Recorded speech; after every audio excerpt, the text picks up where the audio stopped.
As a parent, I want my kids to be self-sufficient someday. I want them to get off the payroll. I also want them to be successful, which implies that they're driven. They want to work.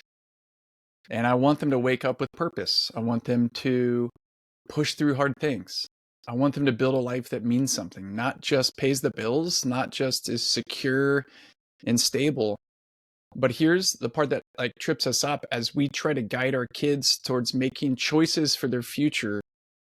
Motivation, true inner drive and direction doesn't come from where the jobs are, where the money is, where the stable path is.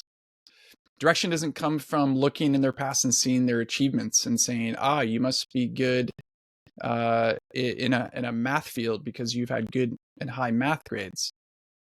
That might lend them down a path towards stability, but I don't think it'll be the kinds of things that we want. Real lasting motivation, real drive comes from within.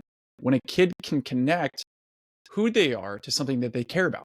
And that's what this question this week is all about, as we go through the 30 critical questions that every kid must answer in order to build a meaningful life. These big 3 concepts that sit underneath these 30 questions: having a clear identity, knowing who you are, having a strong sense of purpose, knowing what to do, and having a strong sense of connection and where you belong. Identity, purpose, and belonging are the big 3. Be, do, and belong.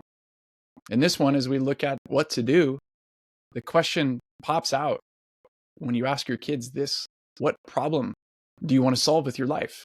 And that's different than asking, what job do you want? What do you want to major in?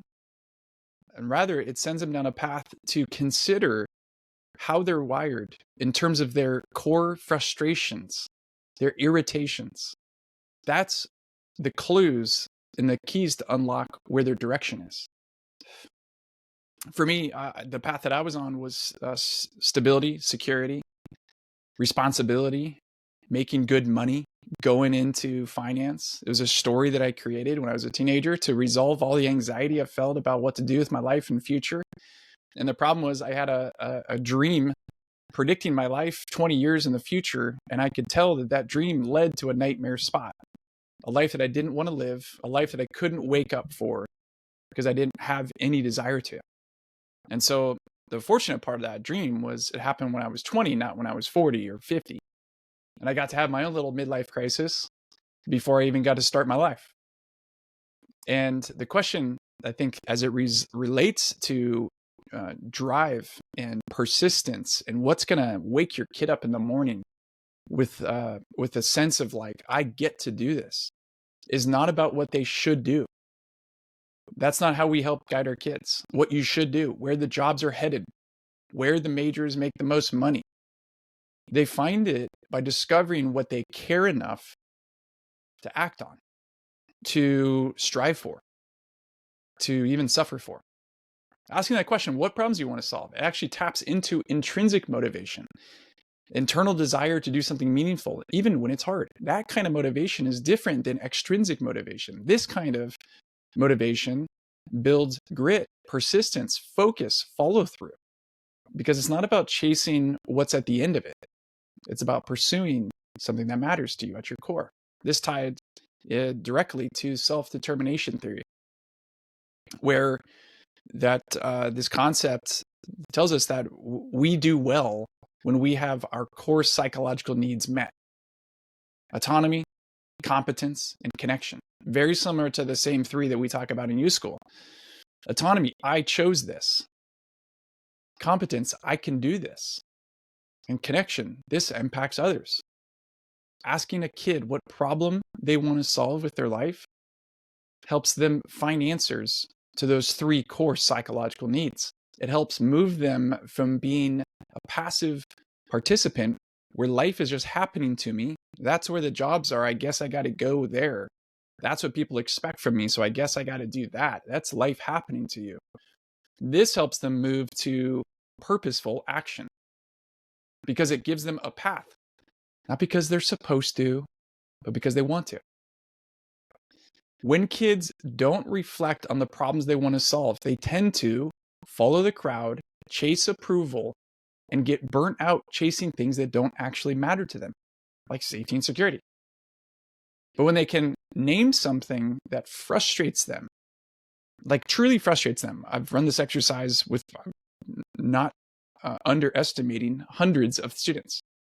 What frustrates you? And when we set the context that I'm not talking about like when In-N-Out gets my order wrong, or slow drivers on the freeway, or people who chew too loud. Not that kind of frustration, but in a more global or systemic or communal level of frustration. We start hearing things that are different. I can't stand it. This is kind of the Popeye moment that we give for kids.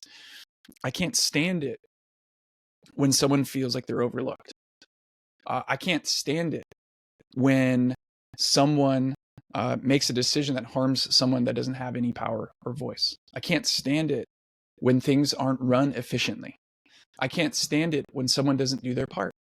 There's these hints when you can tap into what they can't stand, what deeply frustrates them, where direction starts to form, because they're able to connect what deeply frustrates them with something that they're able to do about it. And that's where the magic starts to occur. That's when clarity starts to crystallize. That's when the fog starts to get lifted. So here's how you can help your kid reflect on this. Ask better questions, first of all. Not what do you think your major is going to be? Or what do you think you're going to do when you grow up? Dumb questions. Ask better questions. What's something in the world you wish you could fix? If someone gave you unlimited money to solve a problem, you had to deploy it to solve a problem, what would you do? What problem would you solve?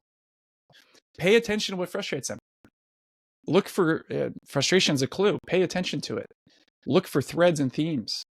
And instead of shutting it down because maybe they're not being polite, explore it. Tell me more about that. I'm curious about that. What is that? What's behind it? What's underneath that? Also, help encourage them to explore it. Validate their frustration. Challenge them to explore it. See if they can understand it better. Research it. Think about it more. And then finally, reflect what you see in them. Reflect the ways in which they get fired up and irritated, and help try to contextualize or narrate or even interpret for them what that might mean. You seem like you can't stand it when someone doesn't get a simple concept. Like, it really frustrates you. Can you think of ways that you might be put to use as an adult to help other people understand things that they should understand? And they're like, huh? I'm like, what do you think good teachers do? What do you think good marketers do? What do you think people who are in public policy, the ones who are really good at it, what do you think they do? They make complex, obvious things simple and accessible. So, oh my gosh, now we're starting to light some bulbs. So, direction doesn't come from really looking at your resume, looking at your transcripts, looking at your report card.